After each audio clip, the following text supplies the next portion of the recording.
ସତ୍ୟକେଳା ପକ୍ଷରୁ ଆପଣଙ୍କୁ ସ୍ୱାଗତ। ବାଲେଶ୍ୱର ସହରର ସର୍ବାଙ୍ଗୀନ ଉନ୍ନତି ପାଇଁ ନିରନ୍ତର ପଦକ୍ଷେପ ନେଉଛନ୍ତି ବିଧାୟକ ମାନସ କୁମାର ଦତ୍ତ।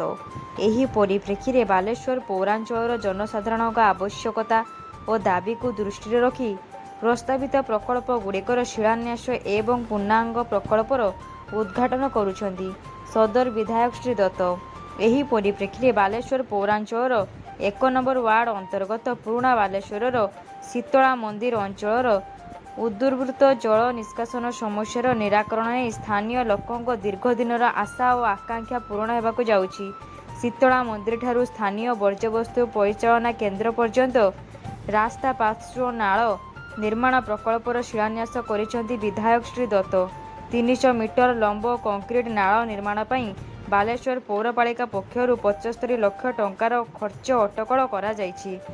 ସମ୍ପ୍ରତି ରାଜ୍ୟର ଲୋକପ୍ରିୟ ସରକାର ସହରଗୁଡ଼ିକର ଉନ୍ନତି ପାଇଁ ଲୋକଙ୍କ ଆବଶ୍ୟକତା ଅନୁଯାୟୀ ଅନୁଦାନ ପ୍ରଦାନ କରୁଛନ୍ତି। ଏହି ସୂତ୍ରରେ ବାଲେଶ୍ୱର ସହରର ବିକାଶ ପାଇଁ ନିରନ୍ତର ଉଦ୍ୟମ ଜାରି ରହିଛି।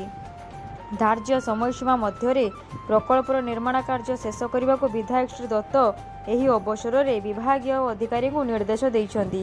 ପୌରାଧ୍ୟକ୍ଷା ସବିତା ସାହୁ ଏଥିରେ ପୌରୋହିତ୍ୟ କରିବା ସହିତ ବାଲେଶ୍ୱର ସହରରେ କାର୍ଯ୍ୟକାରୀ ହେଉଥିବା ବିଭିନ୍ନ ଉନ୍ନତିମୂଳକ ପ୍ରକଳ୍ପ ସହିତ କାର୍ଯ୍ୟକାରୀ ହେବାକୁ ଥିବା ନାଳ କାର୍ଯ୍ୟର ଉପାଦେୟତା ସମ୍ପର୍କରେ ସୂଚନା ଦେଇଥିଲେ। ଏହି ଶିଳାନ୍ୟାସ କାର୍ଯ୍ୟକ୍ରମରେ 1 ନମ୍ବର ୱାର୍ଡ କାଉନ୍ସିଲର ସୁସ୍ମିତା ନାଥ ଉପସ୍ଥିତ ରହି ସମସ୍ତ ପ୍ରକଳ୍ପ କାର୍ଯ୍ୟକାରିତା ବିଧାୟିକା ଓ ପୌରାଧ୍ୟକ୍ଷାଙ୍କ ଅବଦାନକୁ ଭୂୟସୀ ପ୍ରଶଂସା କରିଥିଲେ।